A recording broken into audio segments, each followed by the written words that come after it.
All right, I did a video series on restoring this truck and it seems to have a pretty popular following.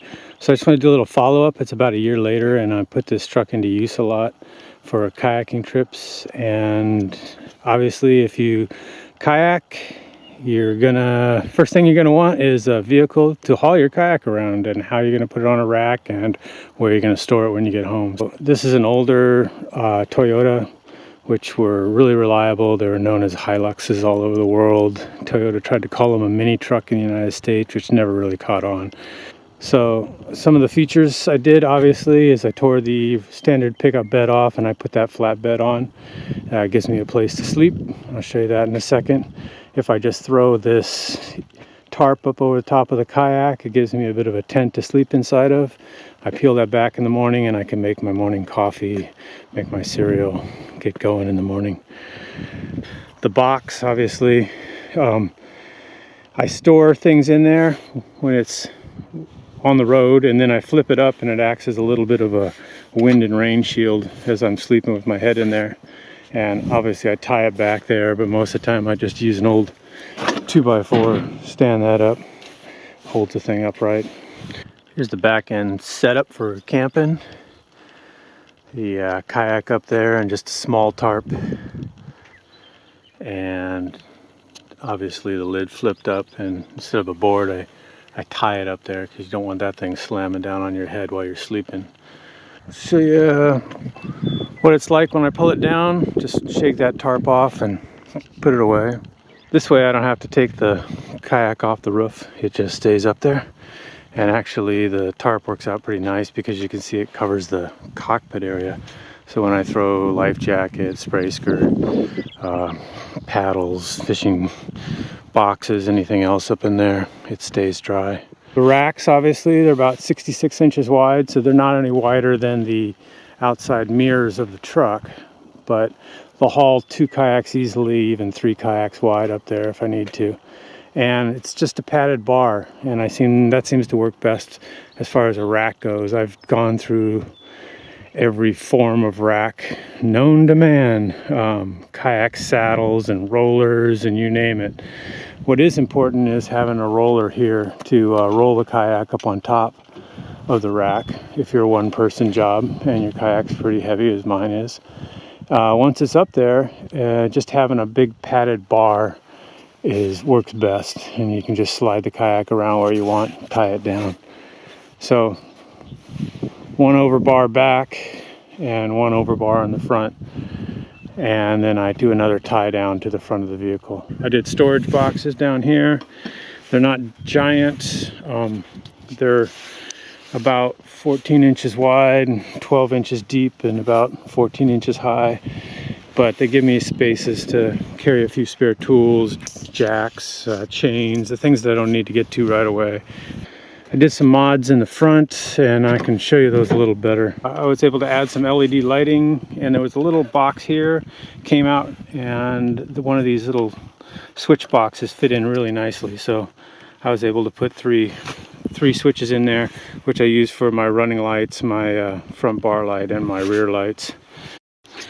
So the LED front lights that I put on these running lights, and they hang pretty low.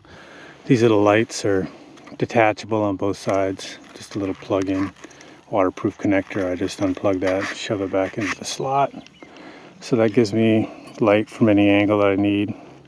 The connector piece here is made by one of my kayak sponsors, Ram, and it's basically the same piece that I use to hold my camera up or hold my fish finder on. And I just took one of their balls and mounted it permanently to a little piece of angle iron off the end of the rack. So I can just unplug that there and unscrew that there, and the ball stays there. Right at night, here's one of the side lights. There's one on each side, but I'm just using one at the moment. Lights up the back decks for cooking and camping back here. It's controlled by switches on the dash. I'll show you the front. There's the Sasquatch lights. I use those for running lights, and that's the light bar. If I turn both of them out and show you That little glow right there is stock headlights, and those are new headlights, by the way, halogens. So add LEDs to them for running lights, add a light bar, brightens it up even more. Another feature on here was the muffler system, and climb underneath here so I can see it. That's the muffler system coming off the headers into a collector pipe, into a flex coupler, straight down, and wrapping up into the Borla exhaust down there. And the mufflers are the easiest way to get power out of these vehicles. Again, I redid all the suspension with Old Man Emu ARBs, so it's a pretty heavy duty suspension system. What that did is rear suspension lifted it about 3 inches in the back from stock, and I was able to crank the front end up with torsion bars to the maximum. I'm running 31 inch tires, 10.5 on 15-inch rims, and I kept the stock gearing for 4.10. So every Toyota owner's favorite part of the Toyota is the little 22R engine under the hood, and I've modified this one up a little bit, at least added some features to try to boost the power up, because I've added a lot of weight with the racks and the bed on there, and these things don't have much power to start with. Switched to an electronic ignition system with a more serious igniter box, and that seemed to help a little bit with the mileage, the starting issues.